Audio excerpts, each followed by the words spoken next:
I'm your Mr. Pilipinas International Ambassador 2024, and I'm going to compete in the Mr. International pageant in Thailand this December. So I hope you guys can support me.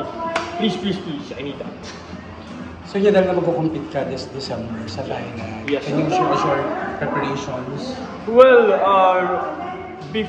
after winning a competition, I took my time, like for a break, give myself the time to enjoy life after being focused on competition for quite a few months. And now I started my trainings again for my upcoming competition in Thailand, so Mr. International. So now I'm focused more on fitness, my physique, at the same time Q&A, pasarela, and so many other things. So, are you joining the pageantry before yung background?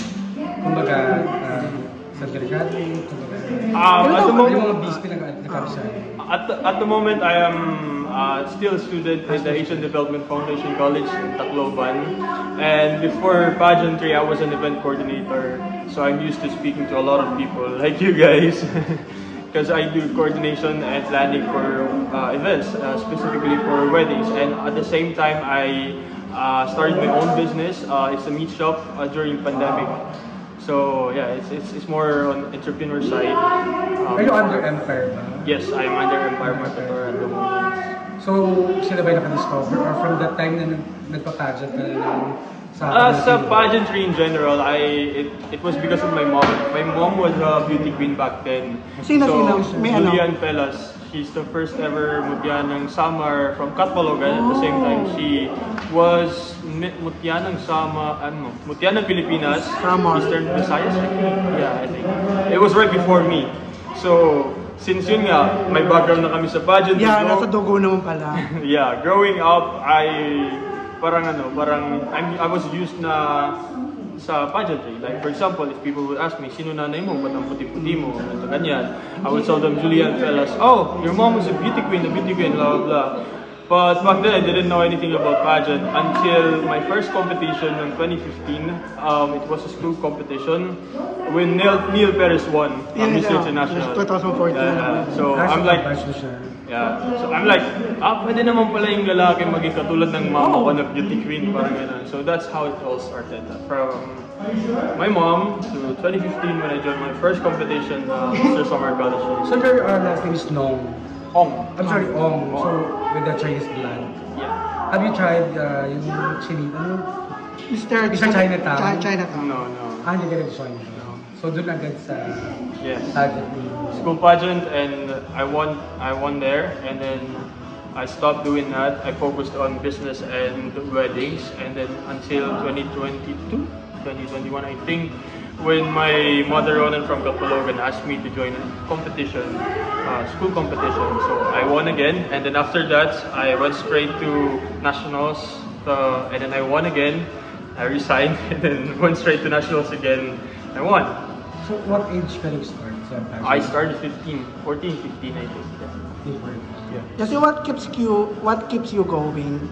Then have you decided to stop what you're doing right now? You mean sa business side, sa pageantry, or sa pageantry? Sa pageantry, no. I'm still I'm competing for Mr. International this December, so definitely no. But I think, I don't know, maybe I would like to take a break from pageantry after this. Focus more on life, building myself, and making more money, of course, for my future. I think, yeah. So and show business. Yeah, you're trying to planning ka mag-show business. Yes. And like what? Ano ba yung gusto mo? Ano yung parang field na gusto mo pasukin sa business? Acting, drama. To be specific. Anong specific drama? What? Yung drama, anong heavy drama or heavy drama? I am sino ba yung mga tinitingala mo? Mga actor? Si Dennis Trillo, si Dingdong Dantes, John Lloyd Cruz. International naman si Timothy Chalamet. Chalamet. Yeah, Chalamet. So do you think na parang itong pagsali mo sa pageant will be your stepping stone? Well, kasi may mga kilala na tayo na galing sa pageant then. Well, it's obvious that people that comes from pageantry nagkakaroon sila ng future with sa show business. So I think, yeah, with the people na nakikilala ko because of pageantry. I think it's a stepping stone. Siyempre pag But of course, it's not just about joining pageant and then after competition, you're an actor again, agad. Of course, no, at the moment I have my trainings as well. So we have acting training, singing, and hosting at the same time because I also want to become a host someday. So. Can you share your age, currently age mo? I'm 24. I just turned 24 nung July 30. Given the chance na magkaroon ka ng favorite brand, sino gusto mong makapart? Si Catherine Bernardo. I think Catherine Bernardo. Makalabanin mo si Alden dito. Well, hindi naman nakakalabanin ko si Alden. He's a good guy, by the way. So, hindi naman nakakalabanin. But Hoy, Catherine. when it comes to acting sa babae, Catherine talaga, she's amazing. She's amazing. So parang ikaw, you think Catherine is a typical girl? Parang maganda yung qualities na hinahanap ko rin sa isang girl? Yes, I think so. She's the wife material, I think. Yeah. Would you mind, you're single? Yes, I'm single. What's your ideal girl? Number one, supportive. I need a supportive girl. At the same time, a wife material. Not just a girl, but a wife material. I don't want to, commit in a relationship na just for boyfriend, girlfriend. But yeah, it's a wife material. Can you just I need to go, guys. Thank you so invite mo na much. lang sila na support ka this December? Oh yes.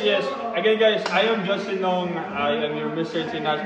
Filipinas International Ambassador 2024, and I'm going to compete in Bangkok, Thailand for the Mr. International competition. So I hope you guys to please support me. You can also follow my socials at justin.ong.ig for updates for everything that's happening in preparation for my competition. So thank you so much for your time as well, guys.